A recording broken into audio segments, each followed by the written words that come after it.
নমস্কার, আমি সুদীপ মান্না নতুন ভিডিওতে আপনাদের সকলকে স্বাগত জানাই। আজকে আমি যে বিষয় নিয়ে বলবো সেটি হলো গোড়ালি ব্যথার অন্যতম কারণ প্ল্যান্টার ফ্যাসাইটিস সম্পর্কে। যদি সকালে ঘুম থেকে ওঠার পর বিছানা থেকে মেঝেতে পা দেওয়া মাত্রই গোড়ালিতে প্রচণ্ড ব্যথা অনুভব করেন ও হাঁটতে অসুবিধা হয়, যদি দীর্ঘক্ষণ দাঁড়িয়ে থাকার পরে গোড়ালিতে ব্যথা অনুভব করেন বা গোড়ালিতে হাত দিলেই গোড়ালিতে ব্যথা অনুভব করেন, তাহলে এই ভিডিও আপনার জন্য। কারণ এই ভিডিওতে আমি বলবো প্ল্যান্টার ফ্যাসাইটিস কি, কী কারণে গোড়ালিতে ব্যথা হয় এবং গোড়ালিতে ব্যথা হলে আপনি কিভাবেই বাড়িতে তার সমাধান করবেন। তাই ভিডিওটি শেষ পর্যন্ত দেখার অনুরোধ রইল। তাহলে শুরু করা যাক আজকের ভিডিওটি। তার আগে আপনি যদি চ্যানেলে নতুন হন তাহলে আপনাদেরই চ্যানেল অ্যাক্টিভ লাইফকে সাবস্ক্রাইব করুন, আর যদি ভিডিওটি ভালো লেগে থাকে তাহলে লাইক ও শেয়ার করুন। আর ফিজিওথেরাপি বিষয়ে যদি কোনো পরামর্শ নিতে চান তাহলে কমেন্ট করুন অথবা হোয়াটসঅ্যাপ নাম্বারে হোয়াটসঅ্যাপ করুন।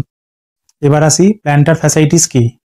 প্ল্যান্টার ফ্যাসিয়া হলো টিস্যুর একটি মোটা লেয়ার, যেটি আমাদের গোড়ালি থেকে টো পর্যন্ত থাকে। এর প্রধান কাজ হলো আমাদের ফুট আর্চকে মেনটেন করা, পায়েতে আসা বিভিন্ন স্ট্রেসকে টলারেট করা। যদি কোনো কারণে পায়েতে স্ট্রেস বেশি আসে তাহলে প্ল্যান্টার ফ্যাসিয়ার মধ্যে ছোট ছোট ইনজুরি ও ট্রমা দেখা দেয়। এই ইনজুরি ও ট্রমার দেখার কারণে ফ্যাসিয়ার মধ্যে ইনফ্ল্যামেশন হয়, আর এই ইনফ্ল্যামেশনের জন্যই আমাদের গোড়ালিতে ব্যথা হয়। আর এই ব্যথা ও ইনফ্ল্যামেশনের কারণে ফ্যাসিয়া টাইট হয়ে যায়, আর এই কন্ডিশনকেই আমরা প্ল্যান্টার ফ্যাসাইটিস বলে থাকি। এবার আসি কী কারণে আমাদের গোড়ালিতে ব্যথা হয়। গোড়ালি ব্যথার প্রথম কারণ হলো আমাদের ফুড মেকানিক্স। আপনারা অনেকের দেখে থাকবেন যে অনেক মানুষের ফ্ল্যাট ফিট, অর্থাৎ আর্চ থাকে না। আর্চ না থাকার কারণে ফ্যাসিয়ার ওপর স্ট্রেস বেশি পড়ে, ফলে গোড়ালিতে ব্যথা হয়। আবার অনেকের দেখা যায় যে হাই আর্চ থাকার কারণেও গোড়ালিতে ব্যথা হয়। দ্বিতীয় কারণ হলো calf muscle tightness. Calf muscle টাইটের কারণে ফ্যাসিয়ার ওপর এক্সট্রা স্ট্রেস পড়ে, এই এক্সট্রা স্ট্রেসের জন্য গোড়ালিতে ব্যথা হয়। 3 নম্বর কারণ হলো বডি ওয়েট। যদি বডি ওয়েট বেশি হয় তাহলে ফ্যাসিয়ার ওপর স্ট্রেস বেশি পড়ে, আর ফ্যাসিয়ার ওপর স্ট্রেস বেশি পড়ার কারণে গোড়ালিতে ব্যথা বেশি হয়। যদি জেন্ডার হিসাবে ধরি তাহলে পুরুষদের তুলনায় মহিলাদের গোড়ালি ব্যথা বেশি হয়। পঞ্চম কারণ হলো হাই হিল। যারা হাই হিল ইউজ করেন, হাই হিল ইউজ করার জন্যই প্ল্যান্টার ফ্লেক্স অবস্থায় থাকে। প্ল্যান্টার ফ্লেক্স অবস্থায় থাকার কারণে সোলিয়াস মাসেলের ওপর এক্সট্রা স্ট্রেস পড়ে, সেই সোলিয়াস মাসেলের ওপর এক্সট্রা স্ট্রেস পড়ার কারণে গোড়ালিতে ব্যথা হয়। আর ষষ্ঠ কারণ হলো টাইট শু। তাহলে গোড়ালি ব্যথার কারণ হিসাবে আমরা বলতে পারি 1 নম্বর ফুড মেকানিক্স, 2 নম্বর কাপ মাসেল টাইটনেস, 3 নম্বর বডি ওয়েট, 4 নম্বর জেন্ডার বেসিস, 5 নম্বর হাই হিল ইউজ করা, আর 6 নম্বর হলো টাইট শু। এবার আসি গোড়ালি যদি ব্যথা হয় তাহলে কি ট্রিটমেন্ট করব। যেহেতু সকালে উঠে হাঁটা মুশকিল হয়ে যায়, গোড়ালিতে প্রচণ্ড ব্যথা থাকে, তাই আমি আমার পেশেন্টদের বলে থাকি সকালে উঠে একটু ম্যাসাজ করার জন্য। 4 থেকে 5 মিনিট যদি আপনি এইভাবে জেন্টালি ম্যাসাজ করেন তাহলে ফ্যাসিয়ার স্টিফনেস কমে যায়। তারপর ফ্যাসিয়া স্ট্রেচ করতে হবে। ফ্যাসিয়াকে স্ট্রেচ করলে ফ্যাসিয়ার ফ্লেক্সিবিলিটি রিস্টোর হয়ে যাবে। ফ্লেক্সিবিলিটি চলে আসলে আপনি যখন হাঁটতে যাবেন তখন আর ব্যথা অনুভব করবেন না।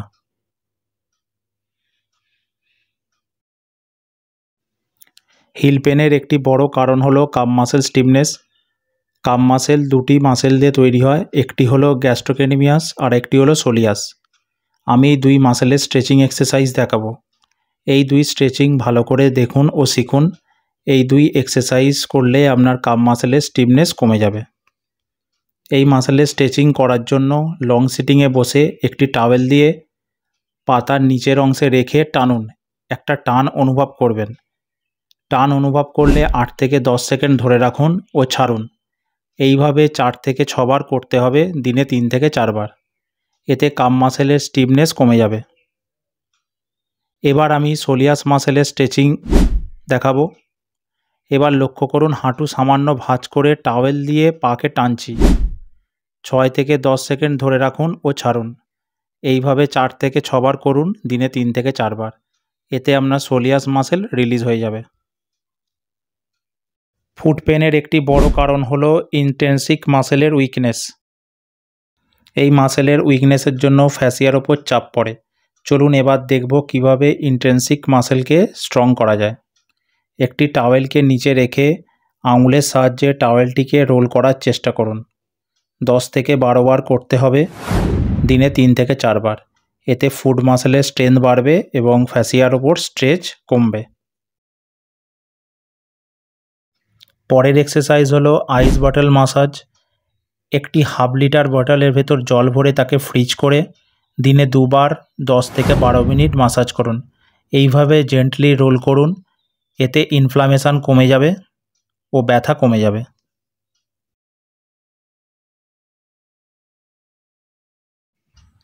পরের এক্সারসাইজ হলো স্ট্যান্ডিং কাম মাসল স্ট্রেচিং। এই এক্সারসাইজ করার জন্য যে পায়ের গোড়ালিতে ব্যথা সেটি পিছনের দিকে রেখে হাঁটুকে সোজা রাখতে হবে আর সামনের পাটিকে ভাঁজ করতে হবে। এই পজিশানে 8 থেকে 10 সেকেন্ড ধরে রাখুন ও ছাড়ুন। এই এক্সারসাইজ 5 থেকে 8 বার করতে হবে, দিনে 3 থেকে 4 বার। ভালো করে দেখুন ও শিখুন কিভাবে আমি করছি। কাম মাসেল স্ট্রেচ করার আরেকটি ভালো টেকনিক হলো আপনি সিঁড়ির ধাপে পা রেখে টোয়ের ওপর চাপ রেখে পুরো বডিকে নিচের দিকে নামান। এই স্ট্রেচ করার জন্য 6 থেকে 10 সেকেন্ড ধরে রাখুন, 5 থেকে 8 বার করতে হবে, দিনে 3 বার। যাদের গোড়ালিতে সবসময় ব্যথা থাকে তাদের আমি সিলিকন হিল কুশন ব্যবহার করার কথা বলি, যাতে হিলের ওপর চাপটি কম পড়ে। আর যাদের ওয়েট বেশি তাদের আমি ওয়েট কমানোর কথা বলবো, যাতে ফ্যাসিয়ার ওপর স্ট্রেস কম পড়ে। আপনাদের যদি ভিডিওটি ভালো লেগে থাকে তাহলে লাইক ও শেয়ার করুন, আর আপনাদেরই চ্যানেল অ্যাক্টিভ লাইফকে সাবস্ক্রাইব করুন, আর পাশে থাকা বেল আইকনকে ক্লিক করে অল করুন, যাতে সমস্ত ভিডিওর নোটিফিকেশান আপনাদের কাছে পৌঁছায়। তাহলে দেখা হচ্ছে পরের ভিডিওয়। নমস্কার।